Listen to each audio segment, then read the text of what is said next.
Apollo மருத்துவமனை நிர்வாகம் முதலமைச்சர் மு.க. ஸ்டாலின் மருத்துவமனையில் அனுமதிக்கப்பட்டுள்ளதாக தெரிவித்திருக்கிறது. இதுகுறித்து காலை நடைபயிற்சியின் போது மு.க. ஸ்டாலினுக்கு லேசான தலைச்சுற்றல் ஏற்பட்டதாகவும் தற்போது அவருக்கு மருத்துவ பரிசோதனைகள் செய்யப்பட்டு சிகிச்சை அளிக்கப்பட்டு வருவதாகவும் அப்பல்லோ நிர்வாகம் சார்பில் தெரிவிக்கப்பட்டுள்ளது பரபரப்பை ஏற்படுத்தியுள்ளது.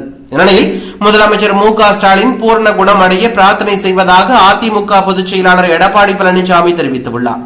இவர் தமிழகம் முழுவதும் எடப்பாடி பழனிசாமி மக்களை காப்போம் தமிழகத்தை மீட்போம் என்ற பெயரில் பிரச்சார பயணத்தை மேற்கொண்டு வருகிறார். அந்த வகையில் திருவாரூர் மாவட்டம் மன்னார்குடி பகுதியில் பிரச்சார பொதுக்கூட்டத்தில் பேசிய எடப்பாடி பழனிசாமி முதலமைச்சர் மு.க. ஸ்டாலின் மருத்துவமனையில் அனுமதிக்கப்பட்டிருப்பதாக செய்தி வந்துள்ளது.